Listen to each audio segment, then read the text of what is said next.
জনগণের প্রত্যাশা অনুযায়ী জবাবদিহিতা নিশ্চিত করতে ধানমন্ডিতে আয়োজন করা হয় এই গণশুনানির অনুষ্ঠান। জনগণের প্রশ্ন ও মতামতের মুখোমুখি ঢাকা দক্ষিণ সিটি কর্পোরেশন।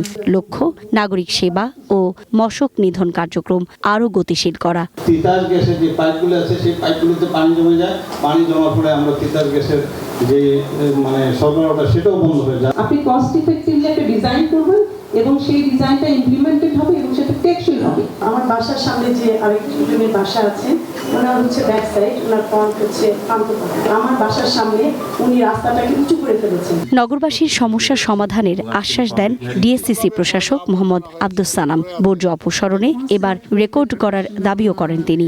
সেই সাথে প্রত্যেককে নিজ নিজ দায়িত্ব পালনের আহ্বানও জানান ডিএসসিসি প্রশাসক। সারাদিন সারা রাতে যদি ফেলতে থাকেন তাহলে তো সেটা কার্যকর হবে না। একটা নির্দিষ্ট সময়ের মধ্যে আপনার আবর্জনাটা ফেলবেন। হাজারীবাগের আজকে ট্যানারিগুলো বন্ধ হওয়ার কারণে ধানমন্ডির একটা বিশাল রাস্তায় ট্যানারির মালিকরা এখানে চামড়াগুলোকে বিকাল থেকে একত্রিত করেছেন, রাত পর্যন্ত সেগুলো ছিল এবং সেই কারণে সেখানে কিছুটা বর্জ্যের সৃষ্টি হয়েছে। একই সুর শোনা গেল সড়ক পরিবহন ও সেতুমন্ত্রী শেখ রবিউল আলমের কণ্ঠেও। তিনি বলেন, লেকে কোনো বাণিজ্যিক নিয়ন্ত্রণ চলবে না। ধানমন্ডি লেকের উন্নয়নে ৩৫০ কোটি টাকার প্রকল্পের কথা জানান মন্ত্রী। নিশ্চিত করতে চান সরকারের জবাবদিহিতা। হকার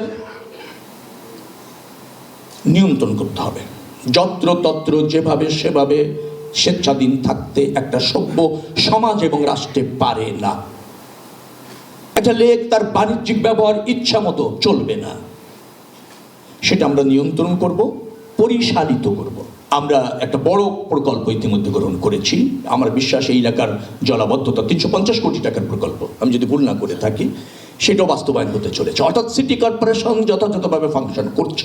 রাজধানীর শৃঙ্খলা ফেরাতে বড় উদ্যোগের ঘোষণা আসে এই শুনানিতে। এখন থেকে ঢাকা শহরে এলেই হকারিং বা রিকশা চালানো যাবে না। রিকশা চালক ও হকারদের আনা হবে নিবন্ধনের আওতায়।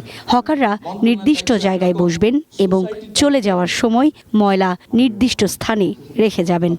সিটি কর্পোরেশন কিভাবে ফাংশন করে। সুকন্যা আমির, ওয়ান নিউজ, ঢাকা।